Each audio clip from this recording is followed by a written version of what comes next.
নমস্কার। আজ বিশেষ প্রেক্ষিতে আজকে দুপুরবেলায় ফেসবুক লাইভে এলাম।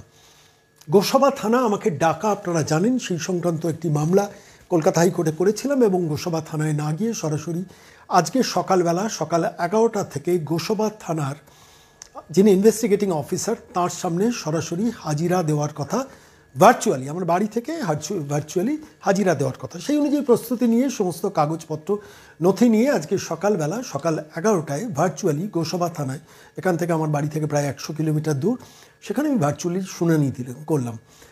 প্রেক্ষাপটটা একটু বলে নিই। আজকে ফেসবুক লাইভে এলাম এই কারণে, প্রেক্ষাপটটা একটু আপনাদের জানিয়ে রাখা দরকার। সে জানেন যে আমি একটা নির্দিষ্ট পাঠানখালী পঞ্চায়েত, গোসাবা থানার অধীন, গোসাবা দ্বীপের মধ্যে এবং বাংলাদেশ সীমান্তের খুব কাছাকাছি অঞ্চল, সেইখানে প্রায় 3558টা ফেক জন্ম সার্টিফিকেট এবং 510টা ফেক ডেথ সার্টিফিকেট ইস্যু করা হয়েছিল পাঠানখালী পঞ্চায়েত থেকে। এবং এই যে ইস্যু করা হয়েছিল ওভার দ্য মান্থস, মাসের পর মাস 2023-24 নাগাদ এটা করা হয়েছিল এবং শেষ পর্যন্ত এটা আমরা কেউ জানতে পারিনি। গোসাবা থানাও কিছু জানতো না, নাকি কেউ কিছু জানতো না। তারপর কৌশল্যা চ্যারিটেবল সোসাইটি বলে একটি ট্রাস্ট, তারা সম্প্রতি কলকাতা হাইকোর্টে একটা মামলা করেন। যে মামলাটায় কৌশল্যা রানী চ্যারিটি ট্রাস্ট, সেখানে মামলা করে জনৈক নিত্যরঞ্জন ঘোষ, তিনি মারা গেছেন তার ডেথ সার্টিফিকেট দেখিয়ে কোনো একটা জমি ট্রান্সফার বা এই জাতীয় কিছু একটা ঘটনা ঘটেছিল, সেটা নিয়ে কলকাতা হাইকোর্টে মামলা হয় এবং সেই কলকাতা হাইকোর্টে মামলা জাস্টিস অমৃতা সিনহার ঘরে হয় এবং 14ই জুলাই জাস্টিস অমৃতা সিনহার ঘরে রাজ্য পুলিশের যিনি আইনজীবী ছিলেন তিনি কনফেস করেন যে 3558টা ভুয়ো জন্ম সার্টিফিকেট, 510টা ভুয়ো ডেথ সার্টিফিকেট এই একটা পাঠানখালী পঞ্চায়েত থেকে ইস্যুড হয়েছিল। স্বাভাবিকভাবে খবরটা সংবাদ মাধ্যমে চাউর হয়নি, আমি অন্তত জানতে পারিনি কোনো জায়গা থেকে। তার কারণ গোসাবা থানায় কোনো এফআইআরটাকে আপলোডই করা হয়নি, অথচ সুপ্রিম কোর্টে এটা একটা নির্দেশ আছে যে কোনো এফআইআর হলে সেই এফআইআর 24 ঘন্টার মধ্যে আপলোড করতে হয় ওয়েবসাইটে। স্বাভাবিকভাবে এটা নিয়ে কোনো প্রচার হয়নি, কোনো সংবাদ মাধ্যম জানেনি। কখন জানলো? 14ই জুলাই যখন লাইভ স্ট্রিমিংয়ে জাস্টিস অমৃতা সিনহার ঘরে দেখা গেল এই কৌশল্যা রানী চ্যারিটি ট্রাস্ট তাঁদের করা মামলায় রাজ্যের পুলিশকে ইনভেস্টিগেশনের দায়িত্ব দিয়েছেন যে এই ডেথ সার্টিফিকেটটা মৃত যে ফেক ডেথ সার্টিফিকেট কিনা আপনারা তদন্ত করে দেখুন। সেই ডেথ সার্টিফিকেটের তদন্ত রিপোর্ট পেশ করতে গিয়ে শেষ পর্যন্ত রাজ্য পুলিশের যিনি অ্যাডভোকেট তিনি কনফেস করলেন, হ্যাঁ মাই লর্ড, এটা একটা হিউজ র্যাকেট, হিউম্যান ট্রাফিকিং হয়।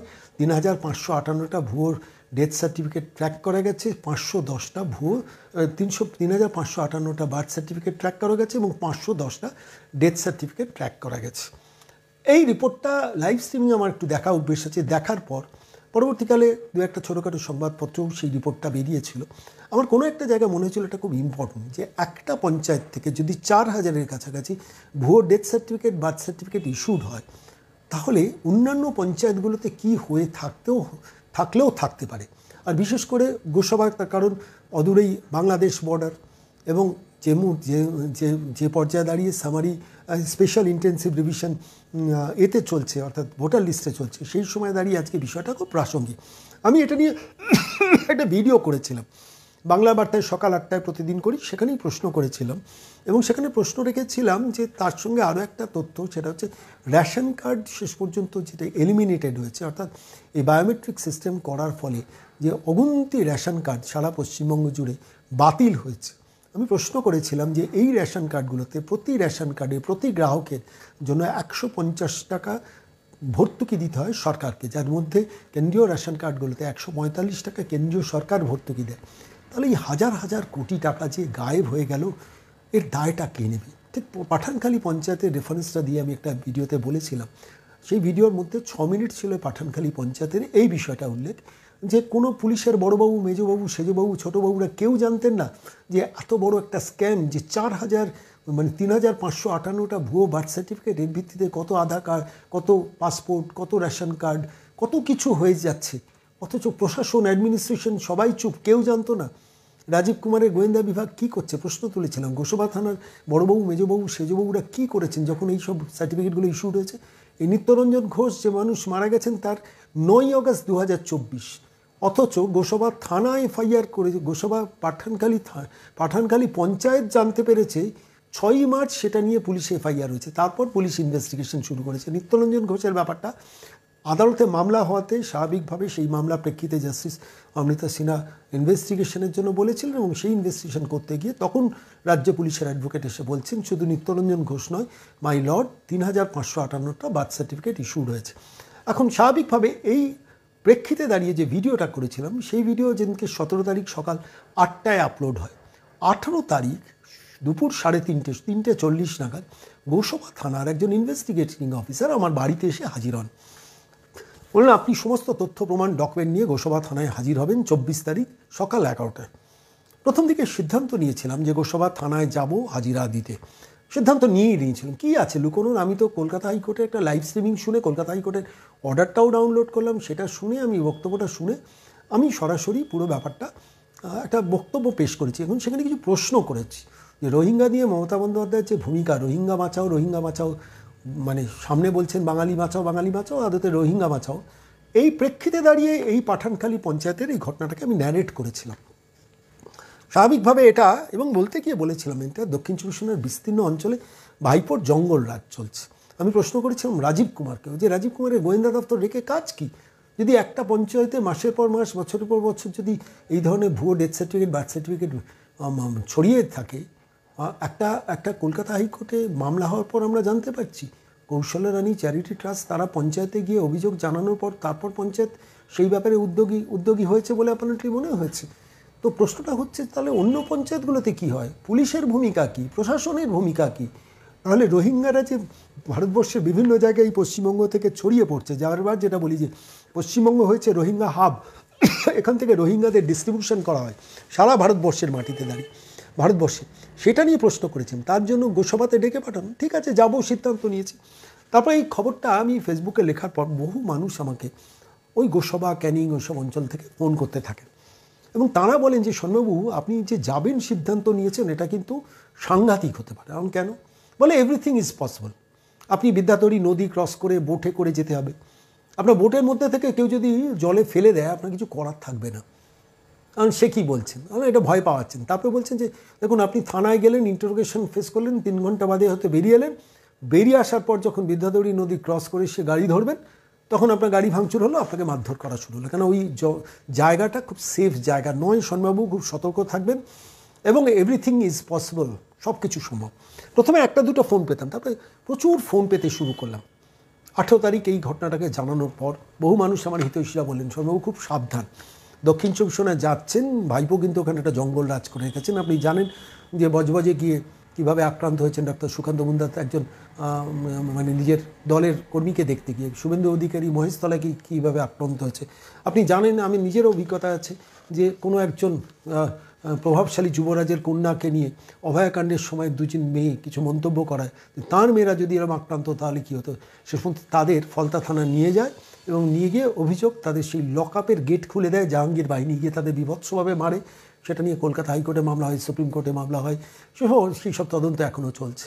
একাধিক ঘটনা বারবার করে দক্ষিণ চব্বিশ পরগনাতে পারি, যেমন দক্ষিণ চব্বিশ পরগনায় যায় জাহাঙ্গীর, কাইজার, মুদাস্সার, সেলিমদের দিয়ে প্র্যাকটিক্যালি ভাইপো একটা জঙ্গলের রাজত্ব তৈরি করে রেখেছেন, এটা নতুন করে বলার নয়। আমি প্রচুর ফোন পাওয়ার পর এবং বেশ কিছু নির্দিষ্ট সোর্সে এমন কিছু মেসেজ পেয়েছিলাম, আমারও তো কিছু সোর্স ডেভেলপ করেছি। আমার পরবর্তীকালে মনে হয়েছিল যে ইন্টেনশনটা হচ্ছে গোসবা থানাতে ঢুকবো, তারপর বেরিয়ে আসবো, আসার পর কারণ আমি এমন কোনো অপরাধ করিনি যে আমাকে জেলের মধ্যে ঢুকিয়ে রাখতে পারে, যদিও যে এফআইআরের বয়ানটা করে আমাকে পাঠানো হয়েছে এটা ভুয়ো সাজানো এফআইআর পরবর্তীকালে বুঝতে পারি, এবং সমস্ত কিছু ইনভেস্টিগেট করে প্রচুর আইনজীবীদের সঙ্গে কথা বলে একটা স্টেজে আমি বুঝতে পারি যে এটা হচ্ছে পরিষ্কারভাবে একটা বড় পরিকল্পনার ছক। যে কোনোভাবে আমাকে প্রাণে মেরে দেওয়া হতে পারে, ফিজিক্যালি এমন জখম করে দেওয়া হতে পারে যে সারা জীবনের মতো আমার কথা বন্ধ হয়ে যেতে পারে। Everything is possible. সমস্ত আশঙ্কা বোধ নিয়ে শেষ পর্যন্ত আমি কলকাতা হাইকোর্টে মুভ করি এবং জাস্টিস তীর্থঙ্কর ঘোষের বেঞ্চে সরাসরি পুরো ব্যাপারটা নিয়ে একটা মামলা রুজু করি। প্রথম দিন লিভ চাওয়া হয়, দ্বিতীয় দিন কোর্ট বন্ধ থাকায় শুনানি হয়নি, ছুটি হয়ে যাওয়াতে একজন সিনিয়র অ্যাডভোকেট মারা যাওয়াতে তৃতীয় দিন শেষ পর্যন্ত শুনানি হয় এবং সেই শুনানিতে রাজ্য সরকারের যে আইনজীবী তিনি প্রাণপণ বিরোধিতা করেন। তখন মহামান্য বিচারপতি একটা প্রশ্ন করেন যাতে আপনাদের সৌম্যবাবুকে মানে পিটিশনারকে নিয়ে যাওয়াটা গোসভায় কাজ দায়িত্ব না তাকে ইন্টারোগেট করাটা কাজ। শেষ পর্যন্ত মহামান্য বিচারপতি নির্দেশ দেন যে 18 তারিখ সকাল 11টায় আপনি শুনানির জন্য ওকে মেল পাঠাতে পারেন। অ্যাকর্ডিংলি আমার কাছে একটা মেল আসে, আমার অ্যাডভোকেটের কাছে এসে, পরবর্তীতে আমার কাছে এসে, গতকাল খর্দা থানা থেকে এসে আমাকে মেলের কপিও ধরিয়ে দেওয়া যায় হয়। আমি সকাল 11টায় আজকে শুনানির জন্য বসি। আমি আজকের এই ফেসবুক লাইভের এই প্রেক্ষাপটটা বললাম কেন, আজকের এই ইন্টারোগেশন পর্বটা একটু মানুষকে জানানো দরকার। কতক্ষণ ইন্টারোগেশন হয়েছে? 3.25 ঘন্টা। 3.25 ঘন্টা। কোনো মানে চোরগুন্ডা ডাকাতকেও 3.25 ঘন্টা এসব থানাগুলো ইন্টারোগেট করেন না, আমাকে করেছেন। একই প্রশ্ন ঘুরিয়ে ফিরিয়ে 12 বার 13 বার করে গেছেন তারা, একই প্রশ্ন। আমাকে বলছেন আপনি ভুয়ো তথ্য দিচ্ছেন। আমি বললাম কোনটা ভুয়ো তথ্য বলুন। 3558টা ভুয়ো বার্থ সার্টিফিকেট পাঠানকালী থেকে যে ইস্যুড হয়েছে সেইটা তো আপনার আইনজীবী কোর্টে স্বীকার করেছেন, রাজ্য পুলিশের আইনজীবী স্বীকার করেছেন। 510টা ডেথ সার্টিফিকেট ভুয়ো ইস্যুড হয়েছে, আপনার আইনজীবী স্বীকার করেছেন। তাহলে আমি কি ভুল বললাম? না, আপনি বলেছেন যে জাস্টিস অমৃতা সিনহার নির্দেশে কলকাতা আমরা নাকি তদন্ত করছি। আমি বলেছি, আমি যেটা বলেছি জাস্টিস অমৃতা সিনহার মতোই শেষ পর্যন্ত আপনারা গিয়ে স্বীকার করেছেন। আমার তো এটা বলার রাইট আছে এবং আমি বলেওছি জাস্টিস অমৃতা সিনহার ঘরে কৌশল্যা রানী চ্যারিটেবল কৌশল্যা রানী চ্যারিটি ট্রাস্ট কলকাতা হাইকোর্টে মামলা না করলে আমরা কেউ এটা নিয়ে আলোচনা করতাম? সংবাদপত্রে এক লাইন পরবর্তীকালে বেরোতো না, চাপা পড়ে থাকতো। 4000 ভুয়ো বার্থ সার্টিফিকেট ডেথ সার্টিফিকেট কাহিনীটা কেউ জানতেই পারতো না। কৌশল্যা রানী চ্যারিটি ট্রাস্ট তারা মামলা করেছেন কেন? কারণ তাদের একটা ভুয়ো ডেথ সার্টিফিকেট নিয়ে তাদের অসুবিধা হয়েছিল, সেইটা নিয়ে মামলা করেছেন। সেই মামলার প্রেক্ষিতে দাঁড়িয়ে জাস্টিস অমৃতা সিনহা পরিষ্কারভাবে রাজ্য পুলিশকে বলেন এই সংক্রান্ত রিপোর্ট দিন, ইনভেস্টিগেট করি। এবার রাজ্য পুলিশ ইনভেস্টিগেট করে রিপোর্ট দিতে গিয়ে বলে 3558 জন এরকম হয়েছে।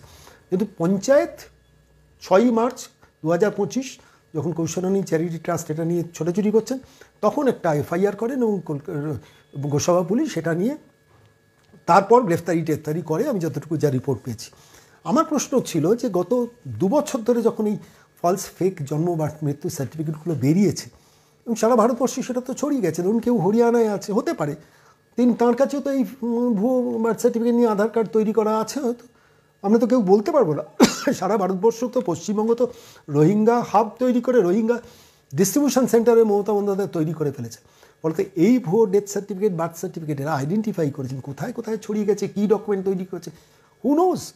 পুলিশকে আমি প্রশ্ন করেছিলাম, খুব বলিষ্ঠভাবে প্রশ্ন করেছিলাম, পুলিশের রোলটা কী? গোসাবার থানায় বসে থাকা বড়োবাবু, মেজোবাবু, সেজবাবু, ছোটোবাবুরা কেউ জানতো না? রাজীব কুমার জানতেন না? রাজীব কুমারের গোয়েন্দারা জানতেন না? পুলিশকে প্রশ্ন করাটা অপরাধ, তার জন্য আমাকে গোসাবা থানায় ডেকে নিয়ে যাওয়া এবং সেখানে নিয়ে যাওয়ার পেছনে আরও একটা প্লট আমি আশঙ্কা করলাম, যা যা রিপোর্ট পেয়েছি মারাত্মক।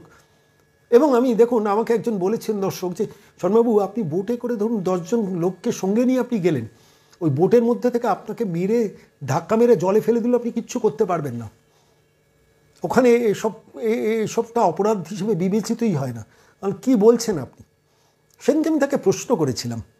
গতকাল আমি এই প্রসঙ্গে আপনাদের বলি, বাসন্তীর যিনি বিধায়ক শ্যামল মণ্ডল, তিনি একটা বক্তৃতায় শুনছিলাম, আমি বড় একটা ইলেকট্রনিক্স মাধ্যমে তার বক্তব্য শুনছিলাম, সেখানে বলছিলেন আমাকে নিয়ে নয়, মানে অন্যান্য বিরোধীদের নিয়ে, মেরে নদীতে জলে ফেলে দেব। আমি তখন মেলানোর চেষ্টা করছিলাম যে আমাকে যে বদলোক ওই অঞ্চল থেকে ফোন করে বলছেন যে ওই যখন আপনি গদখালি ফেরিঘাটে নামবেন গাড়িতে করে গিয়ে, গাড়িটা রেখে আপনি বোট ধরবেন গোসাবা থানায় যাওয়ার জন্য, ওই বোটে যাওয়াটাও আপনার সেফ নয়। আর গতকাল ওই বাসন্তীর যিনি বিধায়ক এই কথাটা বলছিলেন, আমি কোনো একটা জায়গায় রিলেট করছিলাম যে ভদ্রলোক তো ভুল কিছু বলেননি। এবং তারপর মারধরের কথা, মানে আমি গতকাল পরপর শুনছিলাম ক্যানিংয়ের পশ্চিম না পূর্বের একজন বিধায়ক পরেশরাম দাস, তিনি বিরোধী মেরে শেষ করে দেবো। আপনারা জানেন না, ভাঙড় সেখানে তৃণমূলকে মারছে, ভাড়াটা কোনো ব্যাপার নয়, 50 টাকাও খরচা করতে হয় না। আগে 50 টাকা খরচা করলে মানুষ মারা যেত বলে শুনতাম, এখন 50 টাকাও ওকে মেরে দিয়ে চলে আসে, এরকম একটা কালচার পরিণত হচ্ছে। সেই জন্যই ভাইপোর জঙ্গল রাজ বলেছি। তো প্রশ্নটা হচ্ছে, এই প্রশ্ন করার ফলে শেষ পর্যন্ত আমাকে 3 ঘন্টা 18 মিনিট জিজ্ঞাসাবাদ, আজকের প্রসঙ্গে আসি, এবং সেই জিজ্ঞাসাবাদে একই কথা ঘুরিয়ে ফিরে জাস্টিস সিনহা আমাদের তদন্তের নির্দেশ দিয়েছেন কিনা সেটা আপনি কিসের ভিত্তিতে বললেন?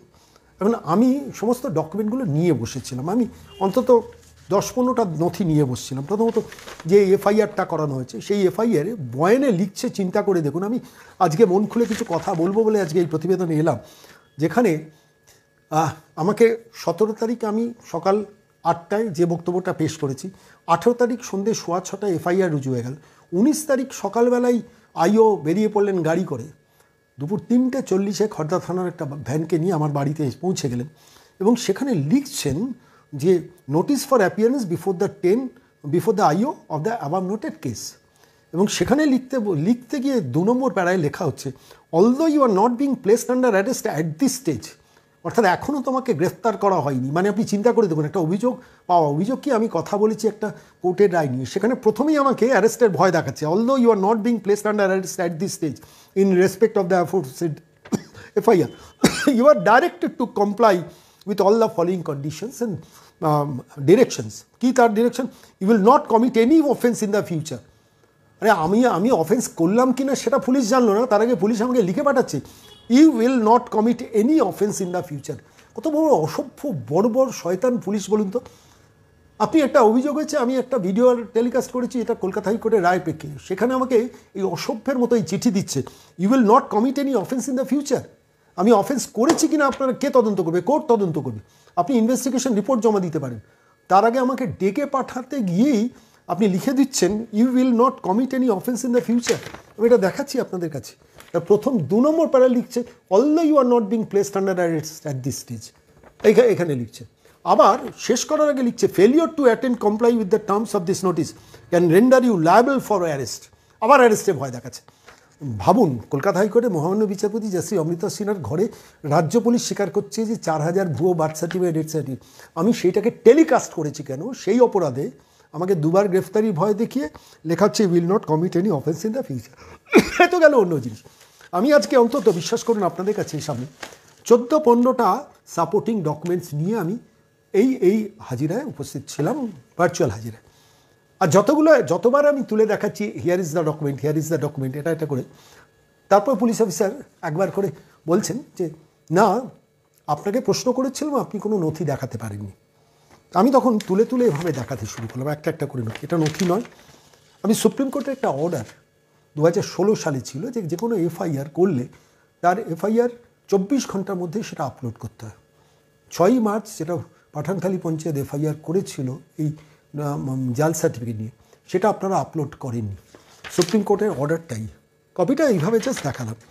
ওরা যে FIRটা যে লোকটিকে দিয়ে করিয়েছে, তাকে তো স্কেপগোট তাকে দিয়ে করানো হয়েছে, সেই FIR কপিটা আমার হাতে আছে। আমি আমার বক্তব্যের এন্টার ট্রান্সক্রিপশন কপিটা আমি আমার হাতে রেখেছি এবং প্রত্যেকটা নোট করে আগের দিন পড়াশোনা করে রেখেছি কোন প্রশ্ন এলে কী আমার উত্তর হবে। এই কৌশলরানী চ্যারিটি ট্রাস্ট যে মামলাটা করেছেন WPO নাম্বার 320 অফ 2025, সেই মামলার জাস্টিস সিনহার রায়, যেখানে পরিষ্কারভাবে 3558টা ভুয়ো ডেথ সার্টিফিকেট, বার্থ সার্টিফিকেট, 510টা ডেথ সার্টিফিকেট, এইগুলো যেখানে উল্লেখ করা আছে, আমি সেই কপিটা ওদের দেখাই এবং কেস নাম্বারটা দিই। তারপর পরবর্তীকালে যা আমাকে যখন যা কমিউনিকেট করা হয়েছে, আমি পলাশ ঠালিকে সরাসরি একটা মেল করি। 18 তারিখ সন্ধ্যে 6:30-15 সময় আমার সম্বন্ধে FIR হয় এবং তারপর আমি পলাশ ঢালিকে, মানে যিনি বারুইপুরের SP, তাঁকে একটা মেল পাঠাই 20 তারিখ রাত্রিবেলা 1:07। তখন প্র্যাকটিক্যালি প্রায় 48 ঘন্টা চলে গেছে টেলিকাস্টের। 18 তারিখ হয়েছে, 18 তারিখ 6:30টায় FIR, তারপর প্রায় 36 ঘন্টা চলে গেছে। 24 ঘন্টার মধ্যে FIR লঞ্চ করা দরকার। আমি পলাশ ঢালিকে মেল করি, সে মেলের কপিটাও আমি আজকে ওদের দেখালাম। এই মেল করার পর 21 তারিখ শেষ পর্যন্ত, তার আগে পর্যন্ত আমার এই FIRটা ওয়েবসাইটে আপলোডেড ছিল না।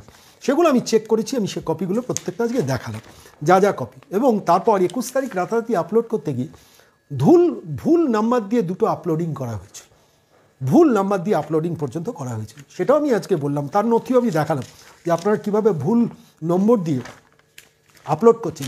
যে নাম্বারে যে নাম্বারে নয়, সেই নাম্বারে ভুল নাম্বার, মানে যে নাম্বারটা আমার FIR নয়, সেই নাম্বার দিয়ে আমার নামে FIR করা হচ্ছে।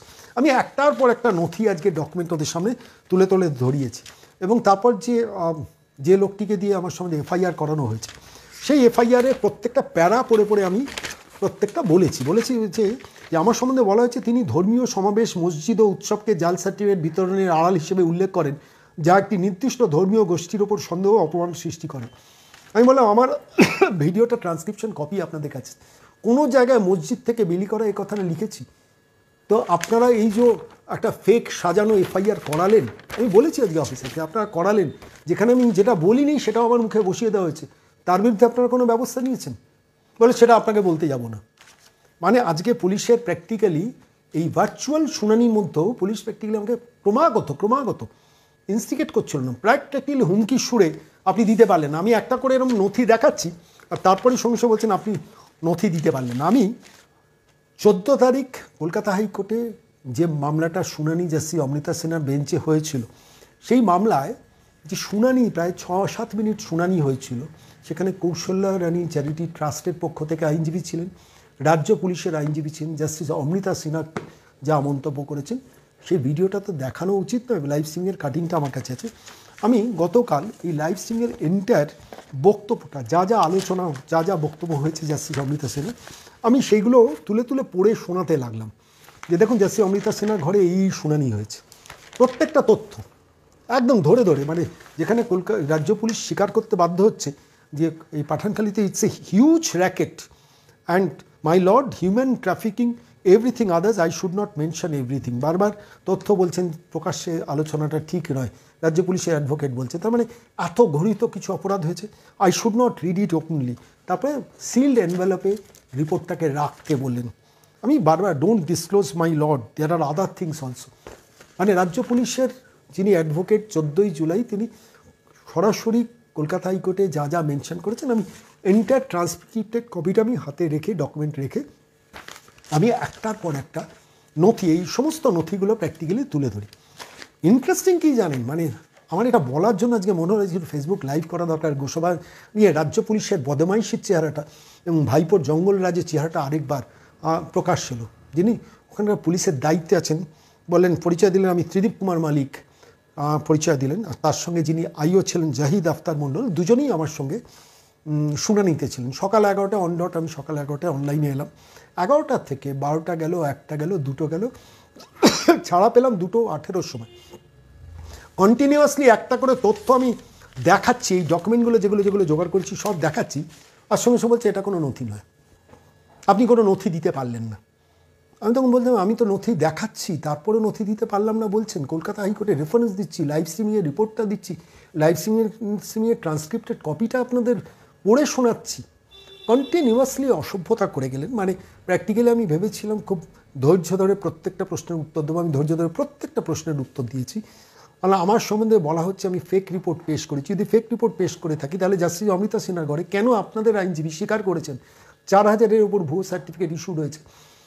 আমি এরপর যেটা করলাম, ওরা যখন কন্টিনিউয়াসলি একই প্রশ্ন 2বার 3বার 4বার করে যাচ্ছেন আর একবার করে বলছেন আপনি আমাকে প্রমাণ দেখাতে পারছেন না।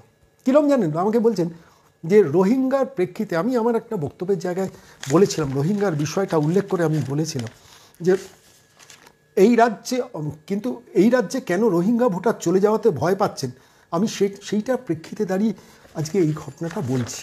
এইটা উল্লেখ করেছিলাম। আরেকটা জায়গায় বলেছিলাম রোহিঙ্গা নিয়ে কেন মমতা বন্দ্যোপাধ্যায়ের উদ্বেগ আপনারা কিছুটা আঁচ পাচ্ছেন।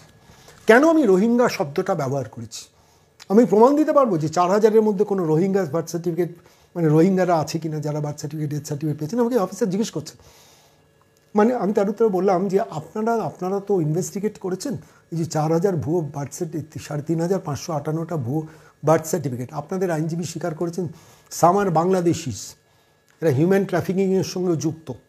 এই বাংলাদেশিদের আপনারা গ্রেফতার করেননি কেন? আর এই 3558 সার্টিফিকেট কারা পেয়েছেন তাদের লিস্ট আমাকে দিন, তাহলে আমরাই খুঁজে বার করার চেষ্টা করব যে সেখানে রোহিঙ্গা ছিল কিনা। এগুলো রোহিঙ্গা ভোট ব্যাংকে সুসংগত করার জন্য কাজে লাগানো হয়, এটা আমার অবজারভেশন। না আপনি তাহলে প্রমাণ দিতে পারলেন না, তাহলে আপনার লিস্টটা আমাকে দিন, আপনার লিস্টটা দিন। আপনাদের কাছে তো 3558 লিস্ট আছে, আপনারা সেটা তো প্রকাশ আনছেন না। এমনকি এইটা নিয়ে যে এফআইআরটা করা হয়েছে পঞ্চায়েতের তরফ থেকে, সেই এফআইআরটা পর্যন্ত আপলোড করেননি। আমি যখন বারবার প্রশ্ন করতে লাগলাম আপনি প্রশ্ন করতে পারেন না, ঠিক মহামান্য আদালত আপনাকে নির্দেশ দিয়েছে তদন্ত করার জন্য, সেই জন্য আমরা আপনাকে ইন্টারোগেট করছি। ঠিক, কিন্তু আমার প্রশ্নে যখন উত্তর দেওয়ার সময় হবে তখন সেখানে আমি বেশ কিছু প্রশ্ন রাখবো, আপনাদের উত্তর দিতে হবে না, কিন্তু সেটা নোটে রাখুন, নোটে রাখবেন না। প্র্যাকটিক্যালি 3 ঘন্টা 18 মিনিট ধরে চূড়ান্ত অসভ্যতা করলেন 2 অফিসার আমার সঙ্গে। করুন, আমার কোনো ইসে যায় না, আমি এগুলোতে হ্যাবিচুয়েটেড। 18টা মামলা আমার বিরুদ্ধে মমতা প্রশাসন করিয়েছেন, রাজীব কুমাররা করিয়েছেন, আরও কত মামলা ঝুলে আছে আমরা জানি না, যাই হোক সেটা অন্য কথা। কিন্তু আজকে আমার একটা অভিজ্ঞতার প্রেক্ষিতে আমি আমার এই বক্তব্যটা শেষ করব। সেটা হচ্ছে প্র্যাকটিক্যালি এরা বুঝতে পেরেছেন যে আমার মধ্যে কিছু বলার নেই, তাই নানানভাবে ঘুরি ফিরে। আচ্ছা, আপনি যে বলেছেন যে এই ভুয়ো বার্থ সার্টিফিকেটের ভিত্তিতে রেশন কার্ডও তৈরি হতে পারে। আপনি প্রমাণ দিন। আর ভুয়ো বার্থ সার্টিফিকেট লোকে তৈরি করে কেন? পাসপোর্ট তৈরি করার জন্য, রেশন কার্ড তৈরি করার জন্য, আধার কার্ড তৈরি করার জন্য। তার জন্যই তো ভুয়ো বার্থ সার্টিফিকেটটা ইস্যুড হয়। বাংলাদেশিরা আসছে, এগুলো তৈরি করছে, এখানে আধার কার্ড করছে। তো এই প্রমাণ তো আপনাদের খুঁজে বার করতে হবে। মশাই আমি শেষকালে বললাম যে আপনারা 2024 9 অগস্ট নিত্যরঞ্জন ঘোষ মারা যাওয়ার সার্টিফিকেট ইস্যুড হয়েছে। আপনারা 2024 কী করেছেন ওভার দ্য মান্থস? জবে পাঠানখালী পঞ্চায়েত এফআইআর করেছে, দ্যাট ওয়াজ 6 মার্চ 2025। এই 2024 একদিনে তো 4000 ফলস বার্থ সার্টিফিকেট ইস্যুড হয়নি, এটা তো দিনের পর দিন ইস্যুড হয়েছে। তখন what was the role of the Gosaba থানা পুলিশ? আমাকে বলছেন যে যেখানে জন্ম মৃত্যু পোর্টালে এন্ট্রি হবে সেখানে পুলিশের কী ভূমিকা? আর না, পুলিশের ভূমিকা নেই। যখন জন্ম মৃত্যু পোর্টালে ভুয়ো বার্থ সার্টিফিকেট ইস্যুড হবে, তখন সেটা যখন গ্রাম বাংলা শহর বাংলায় ছড়িয়ে যাবে বা গোসাবার বিভিন্ন অঞ্চলে ছড়িয়ে যাবে, তখন পুলিশের কোনো খোঁচর, পুলিশের কোনো গোয়েন্দা তার খবর পাবে না। একটা পুরসভা বড় অঞ্চল, সেখানে 10টা যদি ভুয়ো বার্থ সার্টিফিকেট, ডেথ সার্টিফিকেট বেরোয়, সেটাই আলোচনার বিষয় হয়। আর গোসাবার মতো একটা প্রান্তিক দ্বীপ, যেখানে ইনফিলট্রেশনের স্কোপ রয়েছে অ্যাম্পল, যেখানে রোহিঙ্গাদের ঢুকে যাওয়ার স্কোপ রয়েছে অ্যাম্পল, সেইখানে দাঁড়িয়ে গোসাবা পুলিশ 4000, একটা নয় দুটো নয়, আমি এই কথাটা বলেছি আজকে, একটা নয় দুটো নয়, 4000 certificate over the months, over the years বেরোলো। পুলিশ নিজে খবর পেল না, পঞ্চায়েতকে এফআইআর করতে হলো। এই চ্যারিটেবল ট্রাস্ট কলকাতা হাইকোর্টে আসছে শুনে শেষ পর্যন্ত পুলিশের নড়াচড়া হলো। আমাকে বলছে, আচ্ছা এই বার্থ সার্টিফিকেট, বার্থ সার্টিফিকেট যে অনলাইনে আপলোড করা হয়, ঠিক এই প্রশ্ন আমাকে করেছে, অনলাইনে আপলোড করে সেখানে পুলিশের কী ভূমিকা? কারণ পুলিশের তো কোনো ভূমিকা নেই। যারা আপলোড করেছেন কোটি কোটি টাকার বিনিময়ে হয়তো আপলোড করেছেন, কিন্তু যখন সেটা বাজারে ছড়িয়ে যায়, সে খবরটা পুলিশের কানে আসবে না। পুলিশের কাজ কি একমাত্র সন্ময় বন্দ্যোপাধ্যায় এটাকে হাইলাইট করলে 100 কিলোমিটার দূরে তার বাড়িতে গিয়ে সামন ধরানো, নোটিশ ধরানো, কলকাতা হাইকোর্টে গিয়ে ডিফেন্ড করা? না, সন্ময় ব্যানার্জিকে চাই। আমি আজকে খুব আমার খালি মনে হচ্ছিল যে পুলিশকে কতটা টেনে নামাচ্ছেন মমতা বন্দ্যোপাধ্যায়। আমি আজকে বলে ফেলেছি, অনুব্রত মণ্ডল যখন আপনাদের গালিগালাজ করেন তখন আপনাদের এই তৎপরতা থাকে না। শেখ শাহজাহানকে বাঁচানোর জন্য যখন রাজীব কুমার দৌড়ে যান, তখন আপনাদের মনে হয় না যে আপনার হোয়াট ইউ আর ডুইং। আমি আফটার অল একজন সিনিয়র সিটিজেন, আমাকে আপনি 3.25 ঘন্টা ধরে টানা জিজ্ঞাসাবাদ করে যাচ্ছেন, করেছেন, করুন, আপনাদের ডিউটি মহামান্য আদালত নির্দেশ দিয়েছে। কিন্তু কোন জায়গায় থামতে হবেন সেটা আপনারা জানেন না। একই প্রশ্ন ঘুরিয়ে 12 বার 13 বার করে যাচ্ছেন। ধরুন শুরুতে একটা প্রশ্ন করেছে, আবার প্রশ্ন করে যাচ্ছে। আমি জাস্ট একটা রেফারেন্স, আমি এটা দীর্ঘায়িত করবো না। একটা জায়গা আমাকে ওদের আইও বলছে প্রথম দিকে যে কলকাতা হাইকোর্ট যে নির্দেশ দিয়েছে তার কি মানে আছে? তাহলে কলকাতা হাইকোর্টে 14 জুলাই জাস্টিস অমৃতা সেনের ঘরে কৌশলানী চ্যারিটেবল ট্রাস্টের যিনি আইনজীবী মহামান্য বিচারপতি অমৃতা সিনহাকে যেটা বলছেন আমি পড়ে শোনাচ্ছি। বললাম, direction was giving to apprise this court regarding the development of the investigation in connection with the procurement of the death certificate. এইটা যেই বলছে, বল তার মানে তো এই নয় যে নির্দেশ দেওয়া হয়েছে, নির্দেশটা দেওয়া হয়েছে নিত্যরঞ্জন ঘোষের প্রেক্ষিতে, নির্দেশটা দেওয়া হচ্ছে সেইখান থেকে খুঁড়তে গিয়ে এটা পাওয়া যাচ্ছে। তো এটা আমি দুবার পড়ে শুনিয়েছি। তখন আমি বলেছি, আপনি কি ইংরেজিটা বোঝেন না? তখন বলছে, আপনি খুব বিদ্বান লোক, আপনি খুব পণ্ডিত লোক, আমরা মূর্খ লোক, আপনি ইউটিউবার, বলে খুব ব্যঙ্গ বিদ্রুপ করা শুরু করলেন। আমি তারপরে বললাম যে আপনার উর্দি পরে, পুলিশের উর্দি পরে কাজ করেন, আমার সঙ্গে এই কথা বলার পর রাজনৈতিক প্রভুদের ফোন করে বলবেন, হ্যাঁ শর্মাবাবুকে খুব করকে দিয়েছি। এটাই তো আপনাদের কাজ। অথচ এই 4000 ভুয়ো ডেথ সার্টিফিকেট, বার্থ সার্টিফিকেট ধরার জন্য আপনাদের কোনো তৎপরতা নেই না। অবাক লাগলো। আমি বিশ্বাস করুন, আমার কোনো একটা জায়গায় মনে হচ্ছিল যে রাজ্য পুলিশ, কলকাতা পুলিশে একসময় আমার খুব পরিচিত আত্মীয় স্বজন লোকও চাকরি করতেন। পুলিশকে মমতা বন্দ্যোপাধ্যায় কোন স্টেজে নামিয়েছে। আমি যদি অপরাধ করি আমাকে গড়াদে রেখে দিন, আমার কোনো অসুবিধা নেই, আমার কোনো আপত্তি নেই। আমি যদি অপরাধ নাও করে থাকি, আমাকে নিয়ে গিয়ে লকআপে ভরে জাহাঙ্গীরকে দিয়ে অত্যাচার করাবেন, সে ইতিহাসও জানি। আমি আজকে বললাম যে আপনাদের যখন ওই বাসন্তীর বিধায়ক নদীতে ফেলে দেবো বলছেন, তখন আমার মনে হচ্ছিল যে আপনাদের প্ল্যান তো ছিল আমাকে গোসাবায় নিয়ে গিয়ে ফেরার সময় যা করার যারা করতেন। আপনারা এই ভুয়ো এফআইআরটা তো সাজিয়েছেন আমার বিরুদ্ধে। You are a part and parcel of this. এই যে পশ্চিমবঙ্গের মাটিতে রোহিঙ্গাতে নিয়ে খুব লড়াই করলেন, এই 2 পুলিশ অফিসার, আপনি কেন রোহিঙ্গা বলেছেন? এই 2 পুলিশ অফিসারের নামও বলছি, ত্রিদীপ কুমার মালিক এবং জাহিদ আফতার মণ্ডল।